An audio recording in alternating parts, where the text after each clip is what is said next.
saludar al doctor Eduardo Sabugal, que ya llegó para entrarle a la mesa, y voy a invitar también al querido Toño Ruiz, porque hay temas que se tienen que abordar. Querido Eduardo Sabugal, te mando un abrazo. ¿Cómo te va? Buenas tardes.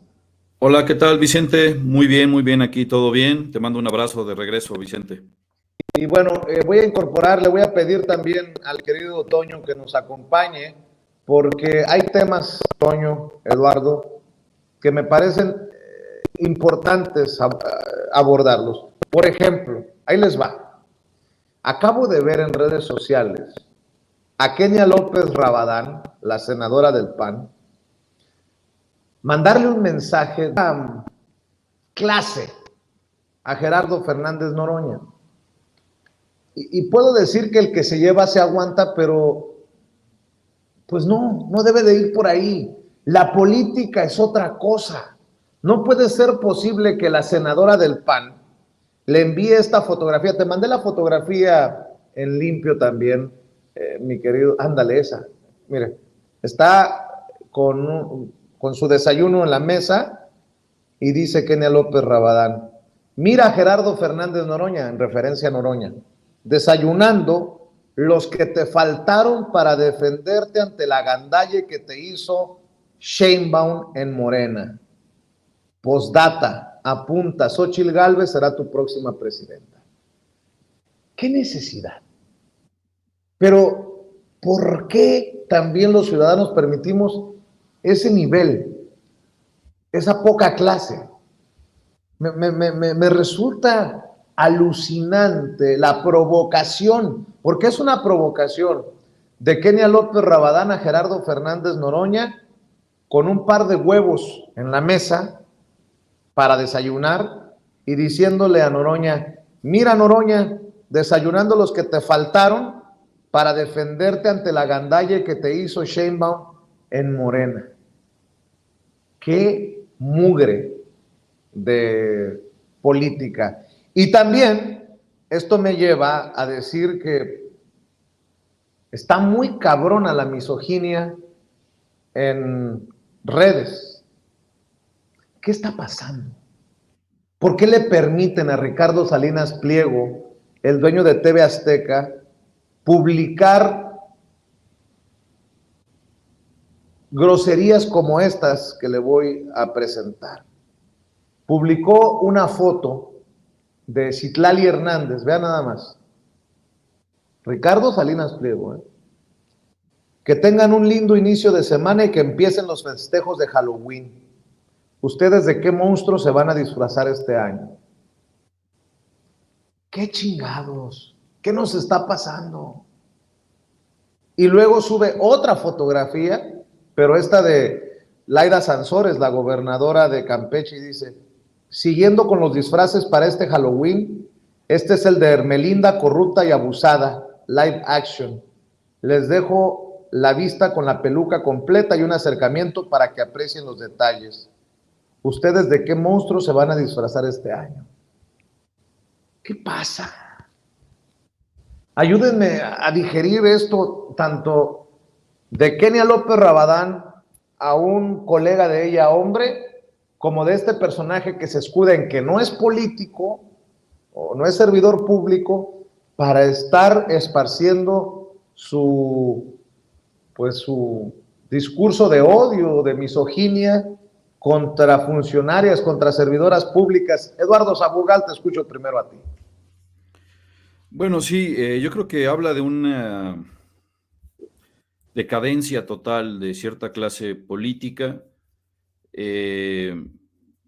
Además, me parece algo también que conviene reflexionar, es este asunto de la violencia de género, porque también esta mujer, Kenia, ataca o le hace un comentario así a Fernández Noroña, sabiendo que está amarrado de manos, ¿no? Y con un esparadrapo en la boca, porque a él sí, si hubiera puesto un comentario así Noroña hacia ella, pues lo acusarían de violencia de género. De por sí ya está acusado, ¿no? Lo quieren inhabilitar.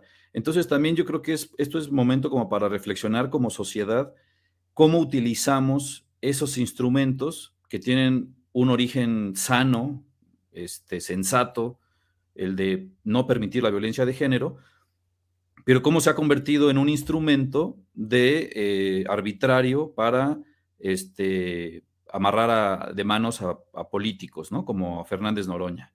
Es totalmente vulgar, ¿no? Como habla también Xóchitl, como habla esta mujer, lo que hace Cuevas, ¿no? En su motocicleta. Yo creo que degradar lo que se debería de estar discutiendo de forma seria y profunda.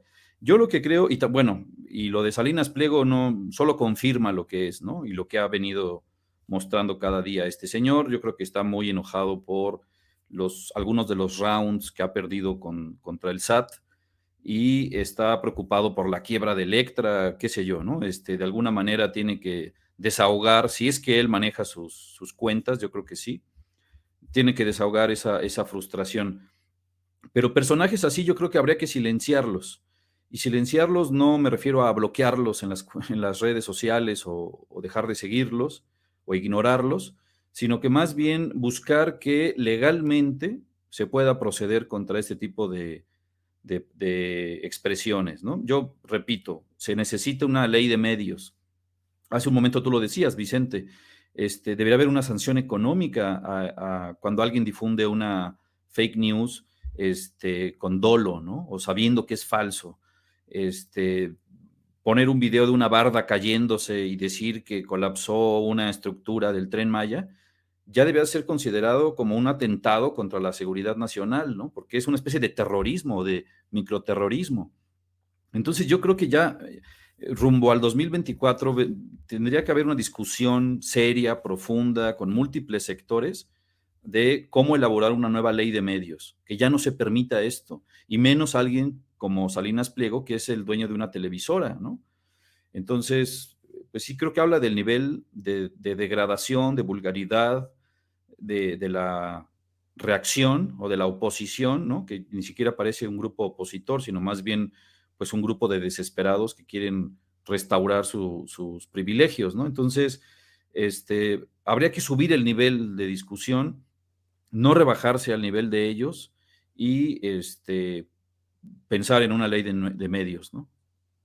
¿Cómo ves, mi querido Toño?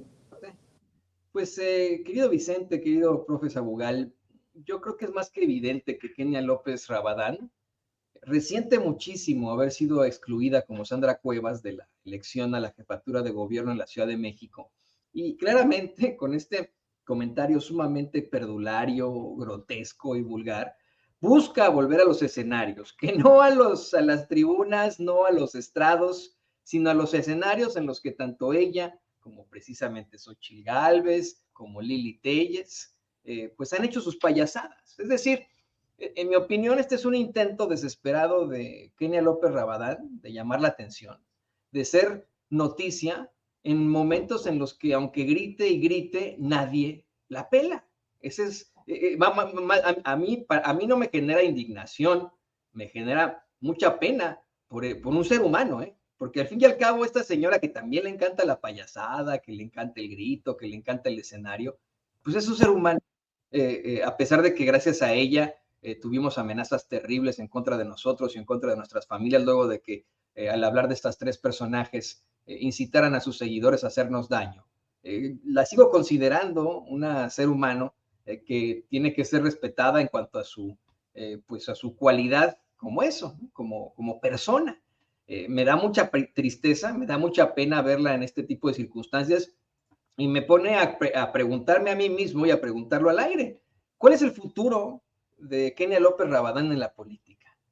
Ahora que no va a tener la jefatura de gobierno de la Ciudad de México, no va ni siquiera a poder aspirar a tal circunstancia. Ahora que ha quedado muy, muy claro para la oposición que ninguno de sus payasadas, ninguna de sus circos funcionaron, ahora que está en un nivel muchísimo más bajo que Lili Telles y muchísimo más bajo que Xochitl Gálvez. ¿Cuál será el futuro de Kenia López Rabadán? ¿En dónde terminará? ¿Terminará trabajando ahora para el tumbaburros, para Alberto Rosas el tumbaburros? ¿Verdaderamente podrán ofrecerle algún tipo no sé, ¿no? Otra legislatura, alguna presidencia municipal. Yo creo que este es el fin de la carrera política de Kenia López Rabadán. Aquí, al mostrar esa foto con estos dos huevos, haciendo este comentario para Noroña, pues es la forma en la que ella se despide de la política. Ahora bien, de Ricardo Salinas Pliego no hay mucho que decir. Es más que evidente la inseguridad que siente este señor ante la vida. Me queda muy claro que le hicieron caso a esos extremadamente malos asesores de la imagen que fueron a TV Azteca a decir que lo que estaba pegando hoy en día era el antihéroe, única y exclusivamente por el fenómeno Donald Trump. Ahí fueron a TV Azteca muchos asesores de la imagen, le vendieron humo a multimillonarios como este pobre señor, y al que nadie le puede decir que está mal, ¿no? O sea, también tendríamos que sentir algún tipo de tristeza, de pena por alguien como él, porque con todo el dinero que tiene, queridos compañeros, querido público consentidor, no hay un alma caritativa que le diga, oiga, señor Salinas Pliego, le está cagando bien duro y va a quedar ante la historia como un verdadero pendejo. Deténgase ahora, trate de contrarrestar esto que está haciendo o le va a ir muy mal frente a la historia. No. Permiten que se estampe de bruces con las circunstancias en las que esté incurriendo este sujeto, ¿no?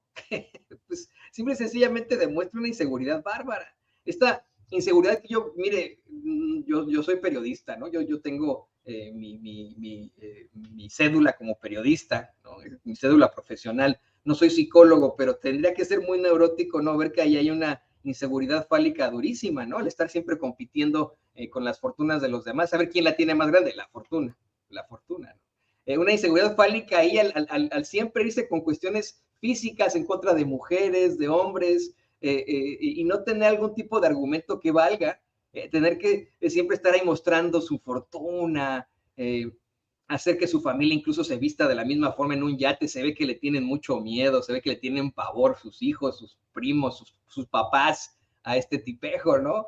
La verdad es que también siento mucha pena por él. Estos dos están camino al peor de los peores basureros de la historia. Así es, mi querido Toño. Los que están también desatados son los del INE. De hecho, Beatriz Gutiérrez Müller, la esposa del presidente Andrés Manuel López Obrador, en X o en Twitter publicó: el INE México no cambia. Cuando afirmo que la democracia somos todos, quiere decir que todos tenemos libertad de expresión, de réplica, de información. El gran censurador no quiere que te informes y formes con la conferencia de prensa del presidente. Es nuestro derecho constitucional saber qué hace el gobierno y enterarnos, y el titular del Ejecutivo goza también del derecho a replicar. ¿En qué país vivimos que la réplica es solo para los informadores?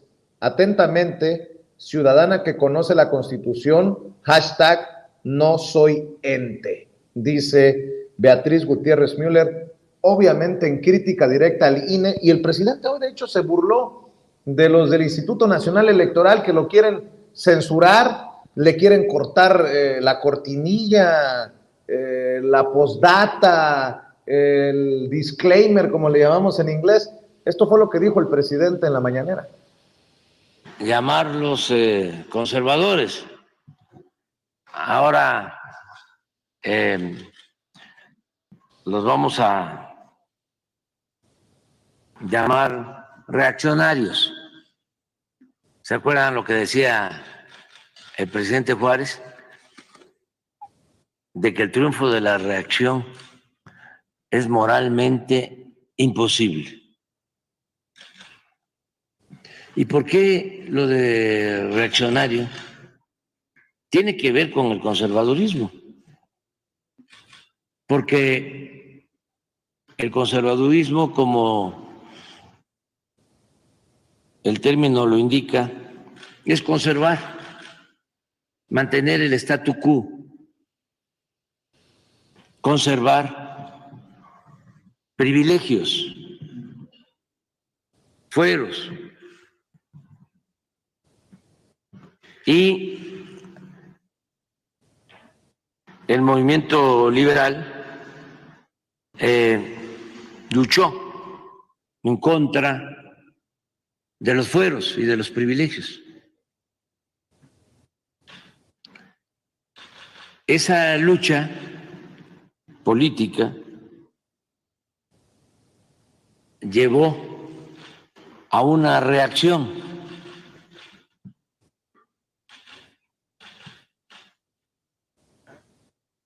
en favor de los privilegios y de los fueros. Entonces, por eso lo de el conservadurismo, los que están a favor de conservar el statu quo, es decir, el que quieren que siga lo mismo. Y en el caso de México actual, el apostar a que sigan las cosas como estaban, pues es estar a favor de la corrupción, que era lo que imperaba. ¿Qué otra cosa predominaba? El clasismo, porque dominaba una oligarquía, era un gobierno de una minoría, no había en realidad una democracia. La oligarquía es gobierno de unos cuantos, de los ricos, y la democracia es el gobierno del pueblo. Entonces sí, había una clara diferenciación de clases. Y también mucho racismo soterrado, oculto, que con el movimiento, que ya tampoco quieren que hable yo de transformación, voy a decir, el movimiento de cambio verdadero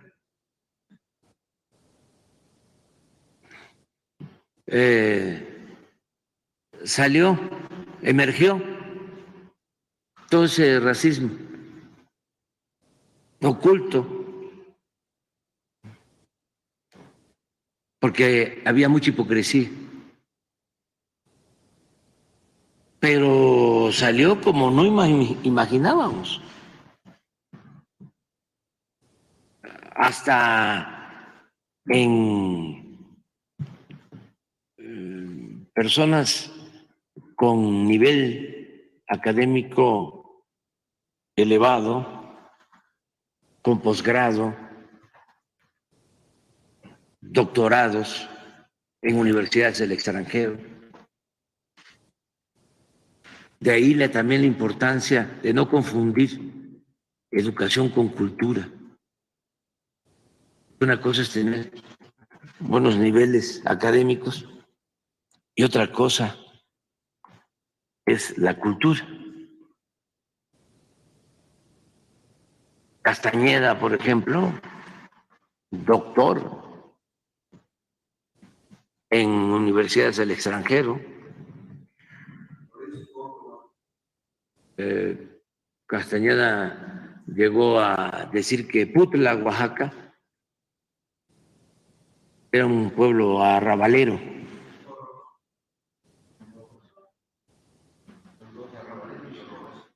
Arrabalero y horroroso. O sea, expresiones completamente clasistas.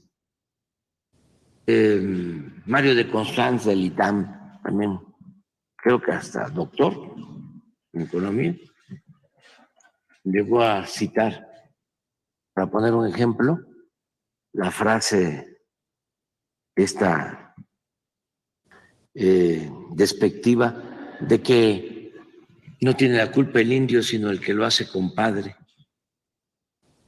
Bueno, pues ahí está el presidente López Obrador desmenuzando uno a uno y también pues hace referencias a esta censura del INE. Ahora resulta que todo esto que dicen las mañaneras no es bien visto por el INE.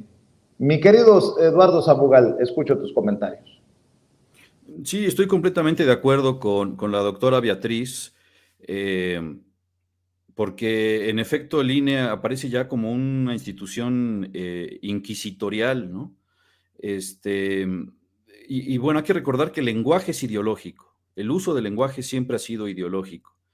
Y algo saben la oposición y sus instrumentos, en este caso el INE o los jueces, algo saben de que la dominación que tiene la Cuarta Transformación, ¿no? El nivel de aprobación que tiene la Cuarta Transformación en el pueblo de México, tiene que ver también con el poder de la dirigencia.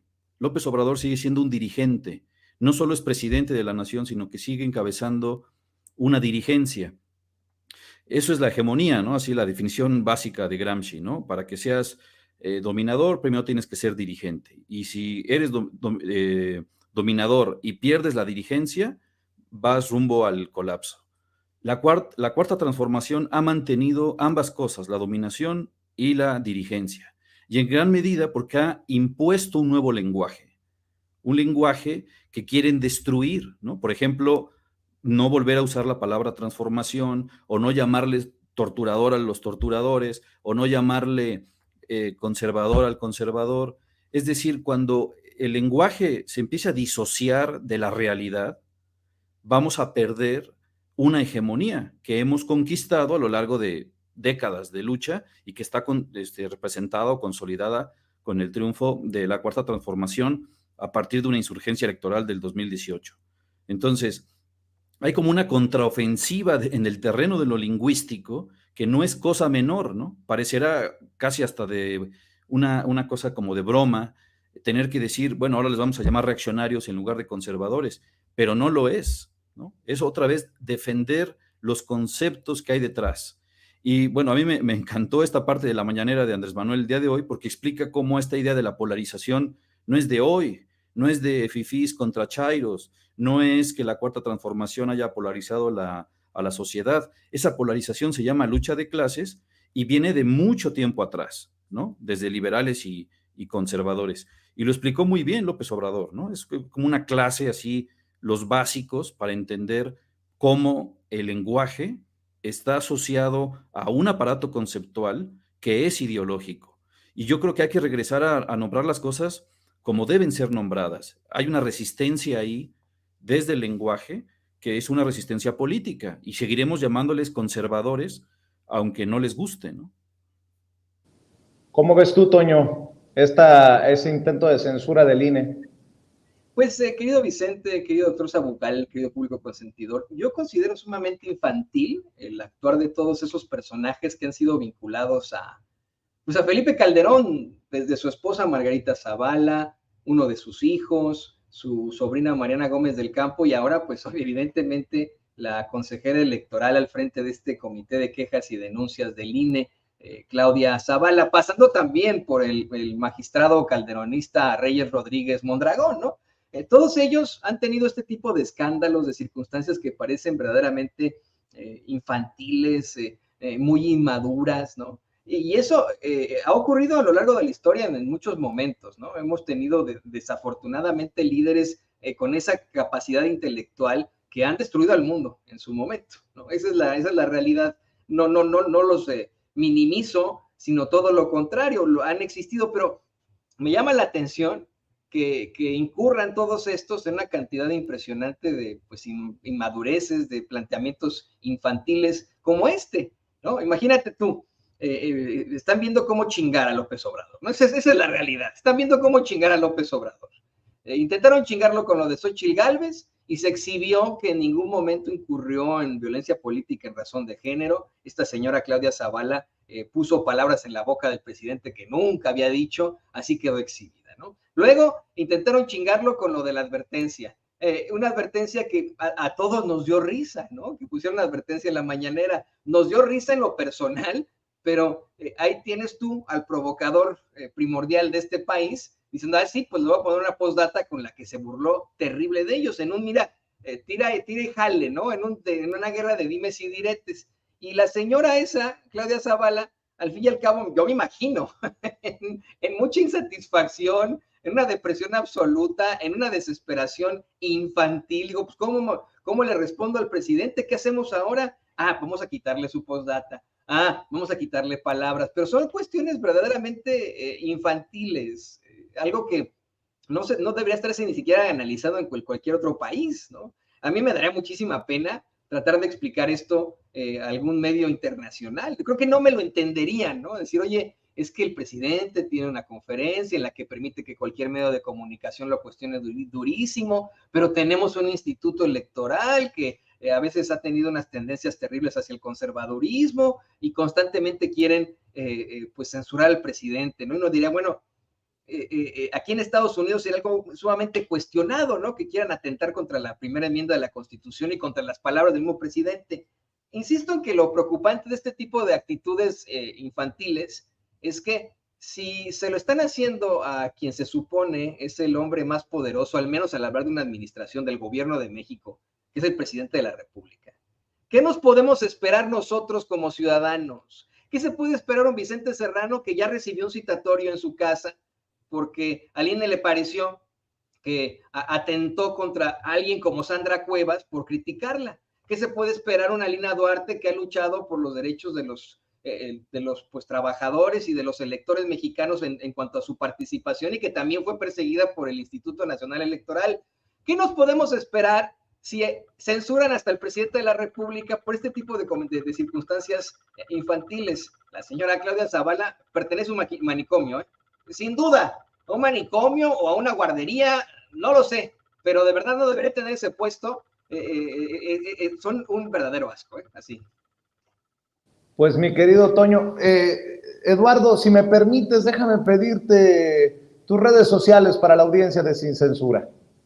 Gracias, Vicente. Estoy como @perifoníaR en X, antes Twitter, @perifoníaR, ahí me pueden encontrar. Y bueno, pues también un abrazo a Toño y a ti, Vicente. Gracias.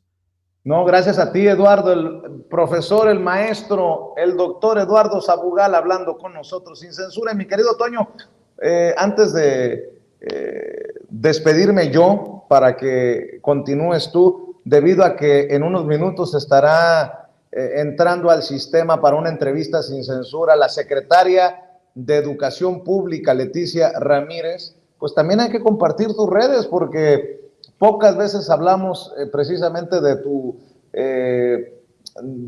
tus hilos y de tus comentarios en Twitter.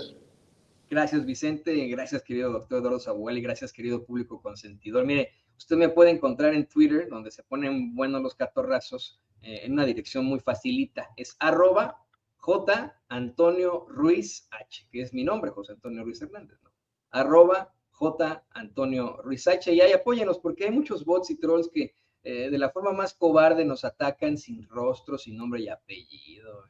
Se ponen puras máscaras y nos da mucha risa, pero pues la verdad es que a veces sí tienen que ser exhibidos. Así que bueno, apóyenos y muchas gracias por permitirme participar en esta muy interesante mesa de trabajo. Saludos al doctor Eduardo Sabugal. Oye, mi querido Toño, pues todavía hay más que compartir con la audiencia de Sin Censura, y si me permites enlazarme al sistema para entrevistar a la secretaria de Educación Pública, creo que esta noche le vamos a presentar esta extensa entrevista, si todo sale